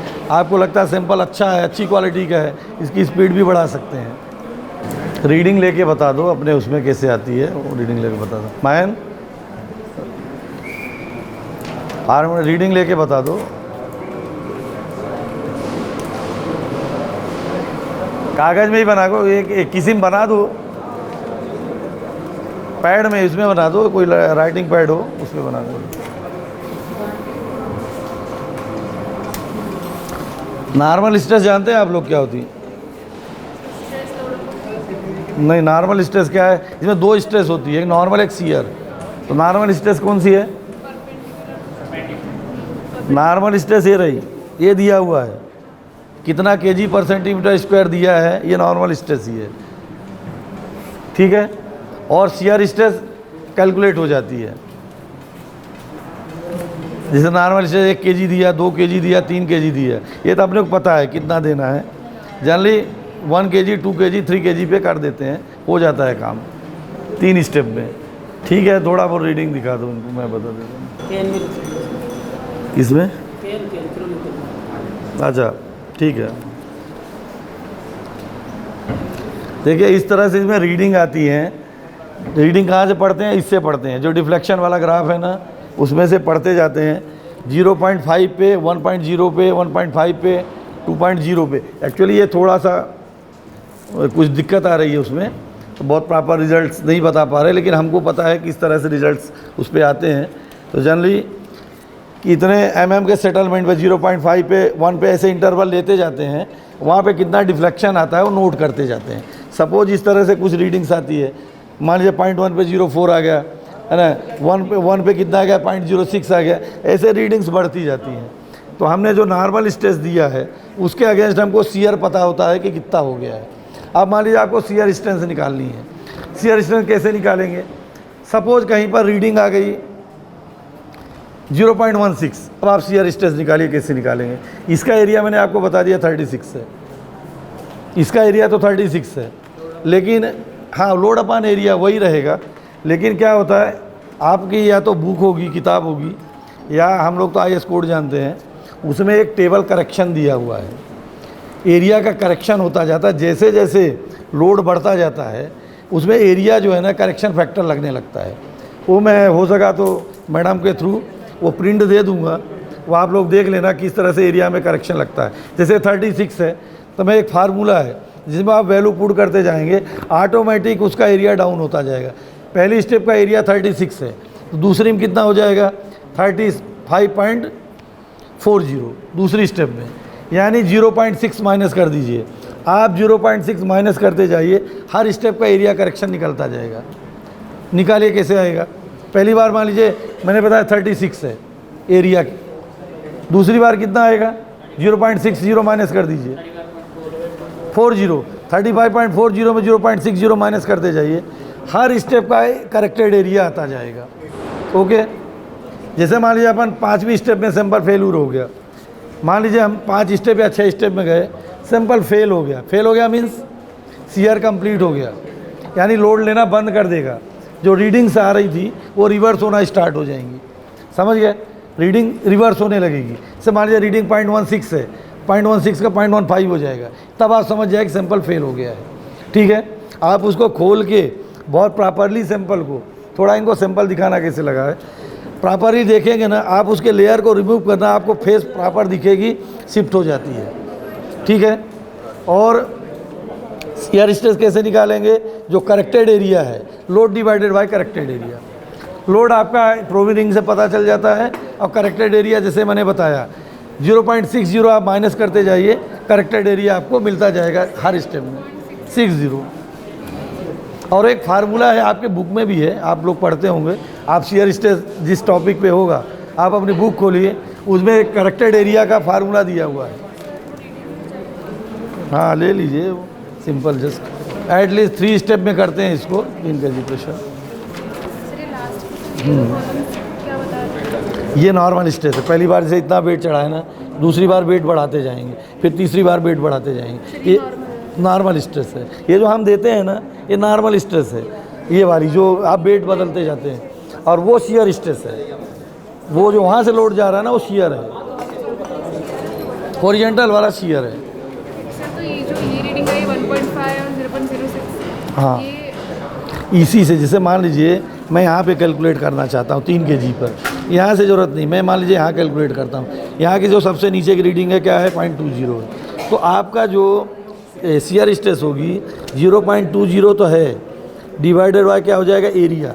लेकिन एरिया कैसे आप निकलो, कौन सी स्टेप में आप 1 2 पहला तो वही रहेगा, 3 2 3 4 5 6 7, 7वें स्टेप पे आपका एरिया कितना आएगा। जैसे मैंने इनिशियल बताया 36 है सेंटीमीटर स्क्वायर है, यहाँ पर 0.6 माइनस करते करते आइए आप, यहाँ पर कितना आता है एरिया, वो एरिया लेना, लोड आपका वही रहेगा। ये क्या है, लोड है 0.20 और डिवाइडेड बाय एरिया कर देना, आपका kg पर सेंटीमीटर स्क्वायर में शियर स्ट्रेस आ जाएगी। एक्चुअली जनरली नॉर्मल स्ट्रेस से शियर स्ट्रेस ज़्यादा ही आती है, जो आपने लोड दिया है उससे ज़्यादा आता है, फिर कम भी आ सकता है, वो अलग चीज़ है, पर जनरली। और ऐसे ग्राफ बनता है इसका, जो मैंने अभी बताया जस्ट इस तरह से ग्राफ बनाते हैं उसका। एक तरफ रहती है नॉर्मल स्ट्रेस, इधर रहती है मान लीजिए शियर स्ट्रेस, और इनके भी इधर आप नॉर्मल स्ट्रेस लिखते जाइए 0 1 2 3, और इधर शियर स्ट्रेस कैलकुलेट करके, और दोनों के बीच में ग्राफ बन जाएगा। वो तो सिंपल है, ग्राफ मान लीजिए यहाँ से कहीं से निकलता है, जहाँ से भी जाता है ये इंटरसेप्ट हो जाता है, और यहाँ पे आप कहीं से भी आप एंगल डिग्री नाप सकते हैं, कहीं से भी आप फाई निकाल सकते हैं, इस तरह से मैनुअली रहता है।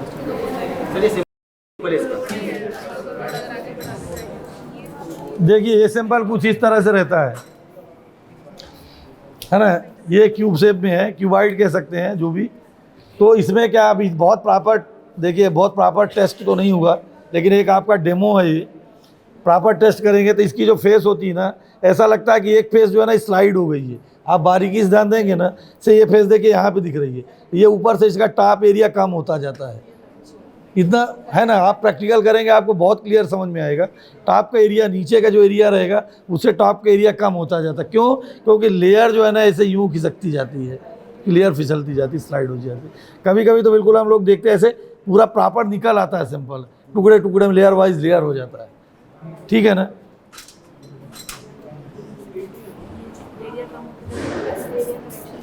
हाँ, इसीलिए वो करेक्शन फैक्टर दिया हुआ है। वो शियर स्ट्रेस निकालने के लिए जो यहाँ का लोड आएगा, जो प्रोविनिंग वाला रहता है, जो नीचे लिखा मैंने वहाँ पर, ये वाला लोड कौन से लिया अपन है? ये नॉर्मल, ये तो नॉर्मल स्ट्रेस हो, ये तो फिक्स रहता है, ये वाले ऊपर वाले, ये यहाँ से लिया मैंने, सबसे आखिरी वाला लिया है। नहीं सर, ये 3 kg पे हाँ 3 kg पे, हाँ ये वाला लिया है। नॉर्मल है सारे? ये नहीं, नॉर्मल तो खाली 3 kg है, ये सब शियर है, अच्छा, ओके। ये शियर वाला लोड है। 3 kg लोड लगाया, हाँ यस यस, जैसे मान लीजिए 3 kg का लोड दिया हमने, 3 kg के लोड पर कितना शियर हुआ है, तो आखिर सब पे से निकला हुआ है, आप जितने पे चाहे निकाल सकते हैं। ये अपन ने फिक्स किया, ये फिक्स रहता है इधर वाला। क्या? हाँ, या तो सेम रीडिंग या रिवर्स होने लगेगा, तो आप बंद कर दीजिए, बिल्कुल सही बोल रहे हैं। या तो सेम रीडिंग आती है या रिवर्स होती है, ये तो आपके ऊपर है, जितना देना आप दे दीजिए, आधा kg 1 kg 1.5 2 2.5 3 जो देना देते जाइए आप। जनरली 1 kg 2 kg और 3 kg आप दे दीजिए, आपका काम हो जाएगा। और जो सबसे नीचे की रीडिंग रहती है।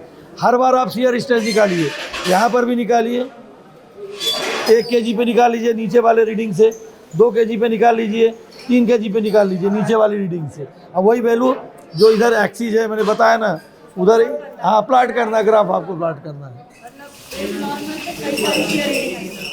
हाँ, नॉर्मल स्ट्रेस शियर स्ट्रेस के बीच में ग्राफ बन जाएगा। ये वाली प्लेट मूव करती है ना ऊपर। मूव क्या रहता है, इसके नीचे जो है ना हाइड्रोलिक आयल भरा हुआ है, हाइड्रोलिक प्रेशर।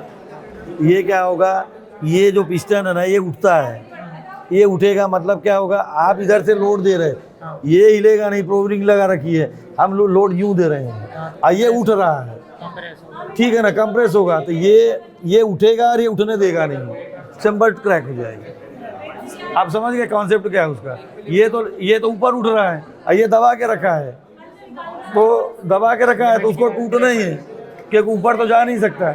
जितनी इसकी स्ट्रेंथ नहीं उससे ज़्यादा तो हमने लोड यहाँ दे रखा है पहले से। ऊपर से लोड देते हैं, हाइड्रोलिक प्रेशर नीचे से जाता है, ठीक है ना।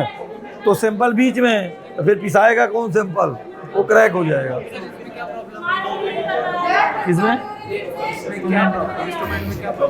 अरे इसमें नहीं थी, वो उसमें थी। नहीं ये तो ठीक है, तो ठीक है, इसमें कोई इशू नहीं। ये तो चल रहा है ना, ये तो चलता है। एक्चुअली क्या होते हैं, अभी क्या है, थोड़ा ऑयल पानी इनको दे के इनको सही करने आप लोग आए। यही सेम टेस्ट ट्रैक्जल होता है, ट्राई एक्सेल जो टेस्ट होता है सेम होता है, दोनों में कोई अंतर नहीं होता।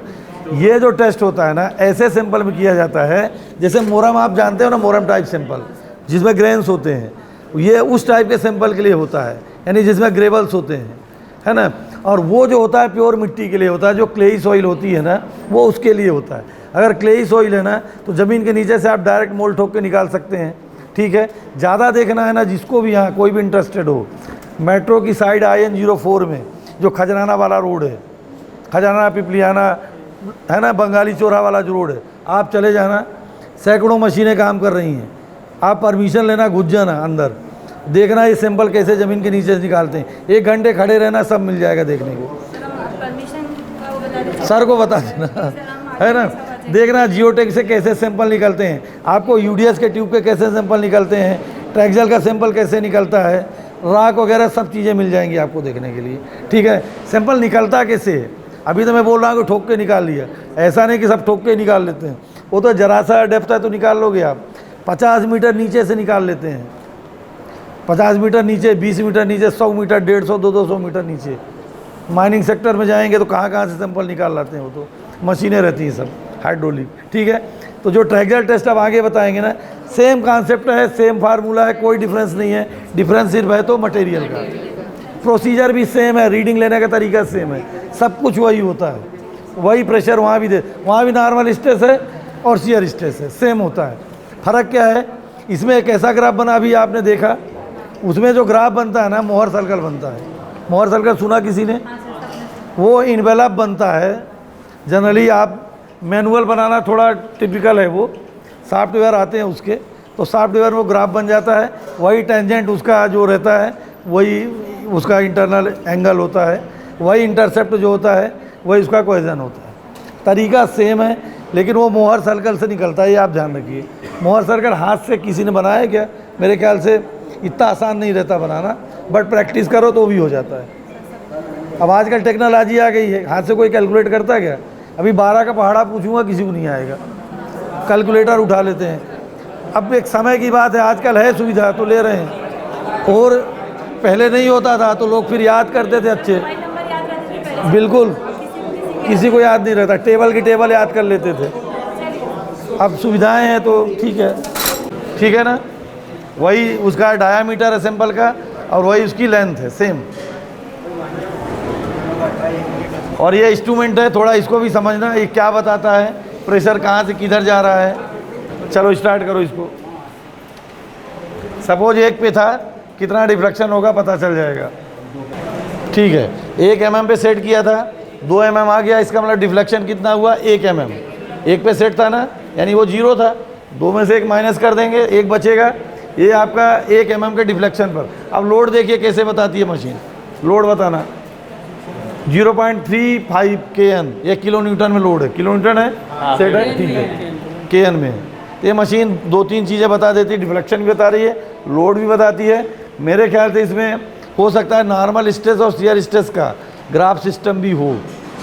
अगर इसका सॉफ्टवेयर होगा इसके अंदर तो ये ग्राफ बना के भी बाहर करेगी ये मशीन।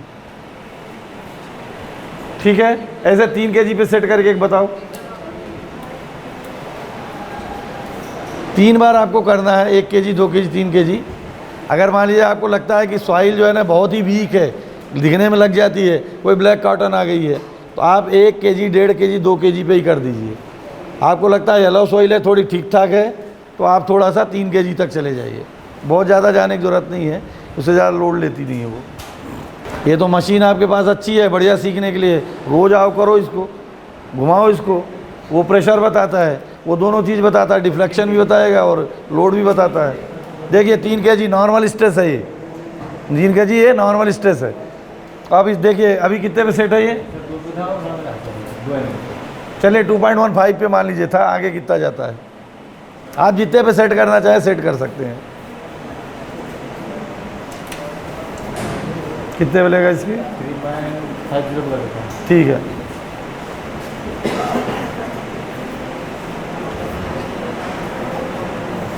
थ्री 3.50 करेगा, इसका मतलब हो गया 1.5 पे, है ना। नहीं 2 माइनस हो जाएगा, 1 पे सेट ही है, 2.5 आ जाएगा।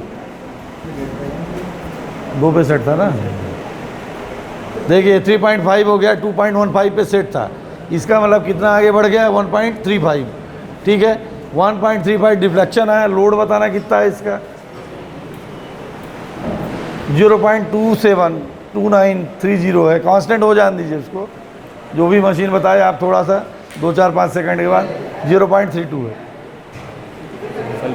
वैसे सैंपल फेल हो चुका है। कैसे मुझे पता चल गया फेल है, इसके पहले की जो रीडिंग थी 0.33 थी, अब ये 0.32 हो गई, इसका मतलब डाउन हो गई, सैंपल फेल हो चुका है। दूसरा यहाँ से भी पता चल जाता है, ये सैंपल सीधा रहता है, आप देखेंगे टेढ़ा हो जाता है।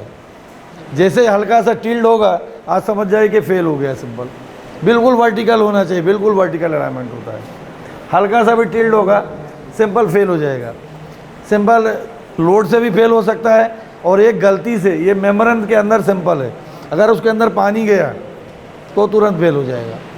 उसके अंदर पानी नहीं जाना चाहिए, इसीलिए मेम्ब्रेन लगाते हैं। पानी क्यों डाला हुआ है, यस, वैसे आपके पास सिस्टम अच्छा है, वहाँ से भी पानी और ऑयल है, सब प्रेशर प्रॉपर तरीके से। पोर वाटर प्रेशर वाला है ये, पोर प्रेशर वाला है ये, एक नॉर्मल भी होता है। ये पोर प्रेशर कुछ नहीं रहता है। यहाँ एक डायल गेज लगा दो, सिंपल, खाली सेटलमेंट नापेगा। नॉर्मल स्ट्रेस आप यहाँ से दे दीजिए उसको, कितना, एक सिंपल प्रेशर गेज से। तो वो एक 2 टाइप का होता है ना, एक यूयू होता है, एक सीयू होता है, कंसोलिडेटेड अनड्रेन्ड, और एक यूयू होता है अनकंसोलिडेटेड अनड्रेन्ड होता है। तो आप इससे दोनों कर सकते हैं, प्रोसीजर सेम होती है। ये पोर वाटर प्रेशर वाला है, पोर प्रेशर इससे दे रहे हैं, वो वाला ये आपका इंस्ट्रूमेंट है। 2 in 1 है, दोनों चाहे दोनों कर सकते हैं। ठीक है, मोहर सर्कल जिसको बनाना आता है बनाइए। ग्राफ रीडिंग ऐसे रहती हैं, कुछ रीडिंग्स नोट करनी है, जैसे इस टाइप से रिजल्ट्स आते हैं, आप देख सकते हैं और आप बना लें उससे। हाँ, इसको रिलीज़ करो। फिर वो एक फॉर्मेलिटी बता दें, कॉन्सेप्ट क्लियर कर देते हैं, बाकी तो कुछ है नहीं। सिंपल सा टेस्ट है ना। सॉइल की इससे क्या निकालते हैं, फील्ड ड्राई डेंसिटी निकालते हैं। ठीक है ना, फील्ड ड्राई डेंसिटी, बहुत सिंपल सा कॉन्सेप्ट है। ये ट्रे है, देख रहे हैं, इसमें होल है, ठीक है ना। इसको ऐसे ज़मीन के नीचे रखते हैं। आगे की आप प्रोसेस लाइव देखेंगे और बहुत क्लियर हो जाएगा कि हम क्या करना चाहते हैं इसमें। ठीक है, सैंड का यूज़ करेंगे। सैंड की बल्क डेंसिटी कोई बता सकता है कितनी होती है, किसी ने करा है टेस्ट? सैंड की बल्क डेंसिटी अप्रॉक्स क्या आती है, कभी किया? 1.70 अप्रॉक्स। ठीक है, सैंड की जो डेंसिटी होती है, बल्क डेंसिटी 1.70। निकालने के लिए बहुत सिंपल तरीका है, छोटा सा सिलेंडर लेना, उसके अंदर सैंड को फिल कर देना, उसका आपको वॉल्यूम पता रहेगा, और उसका वेट ले लेना और बल्क डेंसिटी निकल आएगी। मासमान वॉल्यूम कर देना उसको। तो सैंड की 70 मान लीजिए स्टैंडर्ड है, थोड़ा बहुत कम ज़्यादा होती है, ले आना फटाफट। ये सैंड रिप्लेसमेंट मेथड से जो FDD निकालते हैं इसको भर दे। वहीं भरते हैं हम। तुम रखो, डेमो तो दिखाओ, डेमो कैसे करते हो तुम साइड में, अच्छा। वो उनको करते जाओ ना। ये टेस्ट लाइव चल रहा है, आप लोग इसको देखते जाए कैसे कर रहे हैं, है ना। समझाने के बाद में और बता देंगे, पहले देखिए कैसे करते हैं उसको।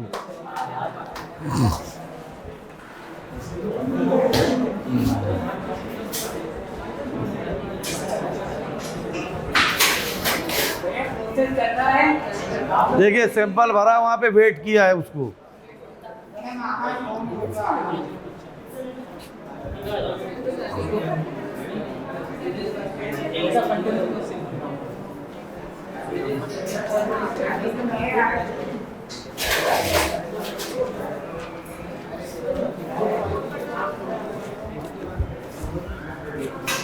हम लोग फील्ड पर जाते हैं तो सीधे प्लेट क्या करते हैं, इसको इस तरीके से रखते हैं कि इसमें से सैंपल जब हम इसको खोल रहे हैं तो वहाँ से मट्टी निकलने के बाहर दी जाए और इसलिए इसका इस्तेमाल करते हो और इसमें हम सैंपल निकालते हैं।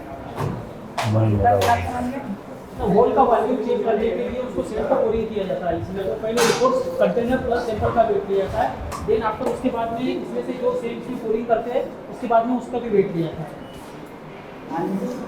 साइड में क्या करते हैं, एक गड्ढा खोदते हैं। सपोज मान लीजिए जितना बड़ा होल है उसी साइज का एक नीचे गड्ढा खोदते हैं। मान लीजिए इसी साइज का एक होल ज़मीन के नीचे गड्ढा खोद दिया। अब इसके नीचे गड्ढा खोद दिया, उसकी मिट्टी हमने हटा ली, ठीक है। अब उस मिट्टी को हटा लिया और उस मिट्टी के अंदर सैंड को डाल दिया, यही सैंड को, ठीक है। अब मिट्टी मैंने हटा ली और सैंड को डाल दिया। अब मैं पूछ रहा हूँ सैंड की FDD क्या होगी, यानी फील्ड ड्राई डेंसिटी क्या होगी, तो कैसे निकले। हमको सैंड की पता है लेकिन उस मिट्टी की नहीं पता है, लेकिन हमको वॉल्यूम पता है, हमको वॉल्यूम पता है। जितना साइज वो है उतना साइज का हमने नीचे गड्ढा खोदा, गड्ढे का वॉल्यूम पता है। और डेंसिटी किसकी पता है, बल्क डेंसिटी, सैंड की। सैंड की बल्क डेंसिटी हमको पता है। हम उससे निकालेंगे कि जो सॉइल की फील्ड ड्राई डेंसिटी है वो कितनी है।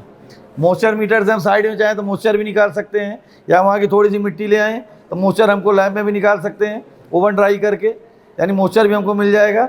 अब सॉइल की डेंसिटी कैसे निकालेंगे, पहले आप प्रोसेस देखिए कैसे करते हैं साइड में। सपोज मान लीजिए यही होल है, आप मान लीजिए ज़मीन का ये होल है। अब देखिए होल के नीचे सैंड कैसे रिप्लेस करेंगे हम। पहले अभी ये बंद है, चलिए बहुत दिन से रखे रखे कभी कोई चीज़ जाम हो जाती है। मान लीजिए ख़राब है, इसको चालू बंद करने के लिए है, ये काम नहीं कर रहा है, हम डायरेक्ट भरते हैं। भरो उसमें, काम तो वही करना है, भरना तो उसके अड्डे के अंदर मिट्टी है, सैंड को है अपने को।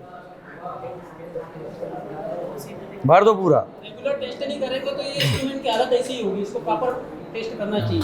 लैब टेस्ट का तो इम्पोर्टेंट है वैसे सिविल इंजीनियरिंग। ये हो गया। इसमें कोन बनता है ना, और डालो। एक्चुअली क्या है, जब हम सिलेंडर से सैंपल डालते हैं ना तो ये कौन है, तो ये जो है ना ऐसे सैंपल आता जाता है, इसमें एक कोन बनेगा। इसमें आप प्रैक्टिकल देख लेना करके, ऐसे कोन बनता है, ठीक है ना। उस कोन में कितना सैंपल रहता है वो हमको पता होना चाहिए। इसका तो हमको पता हो गया। अब ये कोन में कितना सैंपल है वो फार्मूले दिए हैं, थोड़ा मैडम को दे दो, वो बता देंगे उसमें कैसे कैलकुलेट करते हैं, ठीक है। वो रजिस्टर वो दे दो, ये मैं आपको कैलकुलेट करके एक दे रहा हूँ, बाकी आप देख लीजिए कैसे ये होता है। बस एक कोन का सैंपल, जो कोन है ना इसका भी हमको पता होना चाहिए कि कितना है वेट। और वो कोर कटर वाला भी ले आओ ना, वो भी बता दो। कैलकुलेशन में आपको दे देता हूँ करके। डाली रेमर ले आना, एक उठा ला। डाली रेमर है, कोर कटर मेथड है, कोर कटर वाला।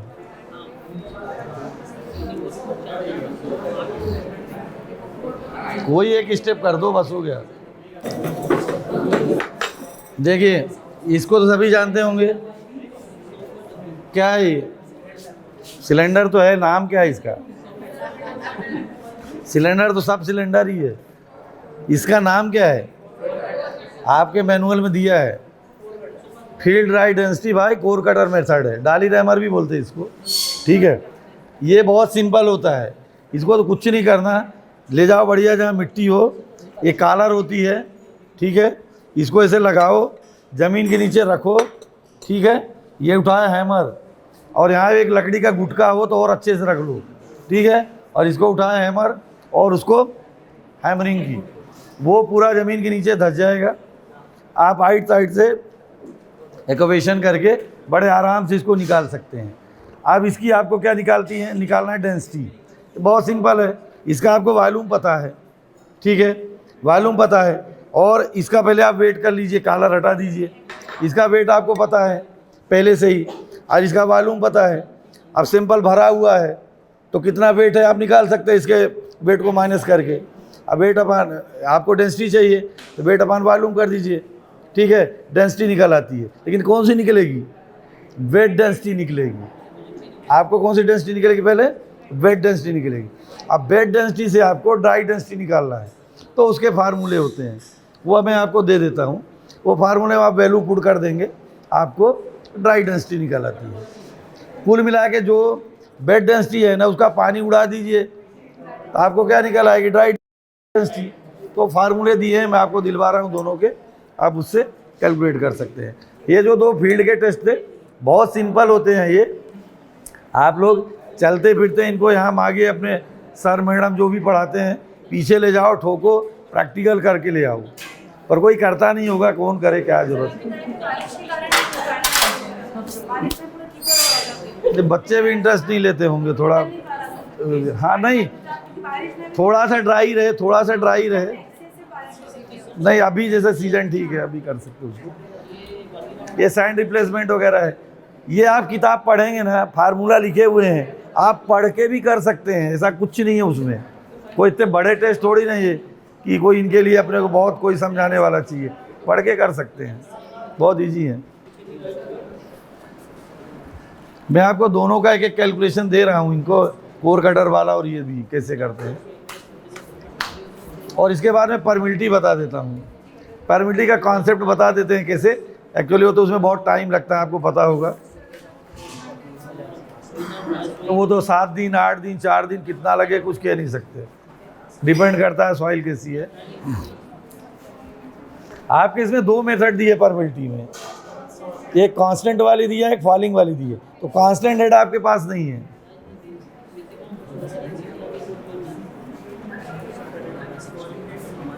कांस्टेंट हेड वाली नहीं है। एक और बता देता हूँ, परमिलिटी वाला मोल्ड लगा हुआ है, हो गया, मैडम को दिखा दो, फोटो क्लिक कर लेंगे, वो दे देंगे। पानी कभी खाली नहीं होता है, वो टंकी से कनेक्ट रहता है, इसलिए उसको बोलते हैं कांस्टेंट हेड। तरीका सब सेम होता है। ये है फॉलिंग हेड, मतलब यहाँ पर हमने क्या किया था, पानी भर दिया था, ठीक है। अब हमने, इसका नियम ये होता है कि ये 2 दिन 3 दिन 4 दिन 5 दिन लगा रहा था सिंपल, कब पानी निकलेगा मुझे भी नहीं मालूम, ठीक है, लेकिन जब भी निकलने लगे जितने दिन के बाद, तो यहाँ पर सिंपल कंपैक्ट करके लगा देते हैं, ठीक है। और ये बाल लगा हुआ है, इसको खोलेंगे तो पानी आना चाहिए, और फिर ये नोट कर लेते हैं कि वो पानी कितने सेकंड में कितना पानी आया। सिर्फ हमको एक ही चीज़ चाहिए, कितने सेकंड में कितना पानी आया, ठीक है। सपोज 50 ml का पानी मान लीजिए 1000 सेकंड में आया, ठीक है, 50 ml पानी 1000 सेकंड में आया, बस हो गया, हमको इससे मतलब है, बाकी कोई ज़रूरत नहीं है, ठीक है। कितने समय में कितना पानी आया, चाहे जितना भी आ जाए। अब कोशिश करते हैं 50 ml भर जाए, नहीं भरा, मान लीजिए 50 ml 200 ml 250 ml, तो जो मिला वही सही।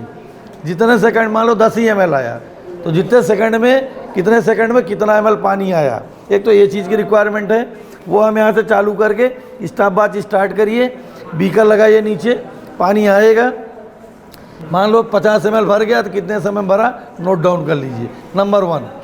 दूसरा, आपने कहाँ तक पानी भरा था आपको पता होना चाहिए। मान लीजिए मैंने उसको 0 मान लिया जहाँ पे भरा था, 0 से मान लीजिए पानी 50 पे आ गया, भरत 1 मिनट, कितने पे भरा था, कितना है अभी पता फटाफट, 100 पे भरा था, अभी कितने पे आ रहा देख तो मैंने, ठीक है, 25 cc पानी आ गया मान लीजिए, ठीक है। तो हेड कैसे निकालते हैं, पहला कहलाता है H1, फार्मूले में आपके लिखा होगा, और जो नीचे आते हैं ये कहलाता है H2, H1 माइनस H2 कर दीजिए, आपका कांस्टेंट हेड निकल आता है, H निकल आता है। ठीक है, एक तो इसकी ज़रूरत पड़ती है। और दूसरा मैंने जो बताया कितने समय में कितना पानी आया वो नोट कर लीजिए। फार्मूला है, मैं अभी आपको कैलकुलेट करके बता देता हूँ। आपके पास भी लिखा हुआ है फार्मूला, उसके अलावा कुछ चाहिए कि आपको बताए? नहीं कुछ लग रहा हो तो बताइए। सॉइल की डेंसिटी लगती है, उसमें स्पेसिफिक ग्रेविटी लगती है, उसका एरिया लगता है जो सैंपल लगा हुआ है आपका, एरिया आप निकाल लेंगे, इसकी हाइट लगेगी आपको, सैंपल की लेंथ कितनी है 110। आप अभी पूछ लीजिए आपको क्या चीज़ लगेगी कैलकुलेट करने में, मैं ये सब बता देता हूँ। यस, वो इनिशियल और फाइनल बता दिया। टाइम आपके पास आ गया, मान लीजिए 50 ml लिख लीजिए, 50 ml पानी आया 1000 सेकंड में, आप नोट डाउन कर लीजिए वही चीज़। और बताइए क्या चाहिए? सिलेंडर की लेंथ लगेगी आपको, एल की ज़रूरत पड़ेगी। ये जो सैंपल लगा हुआ है 110 mm, इसका डाया कितना है 100 होगा, 10 सेंटीमीटर यानी 100 mm डाया लगेगा। किसी भी यूनिट में नोट कर लीजिए, सेंटीमीटर में आप लिख लीजिए। और क्या लगेगा? स्पेसिफिक ग्रेविटी लग रही है आपको? हाँ, एरिया आप निकाल लीजिए टॉप उसका पाई आर स्क्वायर से 78.55 के आसपास आएगा। 78 के समथिंग आता है एरिया कुछ। एक फ़ोटो दे दे कोई क्लिक करके, मैडम निकाल लेंगे। और क्या लगता है?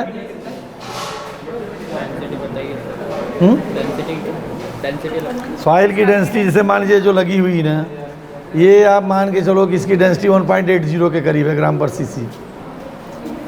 1.80 आप डेंसिटी लग रही हो तो लिख लीजिए 1.80, मैं बता रहा हूँ। और क्या चाहिए आपको? कोई है करा हुआ फ़ोटो में? अरे अभी करे तो कोई फ़ोटो है? फिर जो 25 वो फाइनल हेड आया आपने? हाँ, initial head minus final head, वो एच की वैल्यू आ जाए। H1 माइनस H2 लगता है ना अपने को कैलकुलेट करने नहीं में। सर, H2 आपने 25 बताया ना आपने?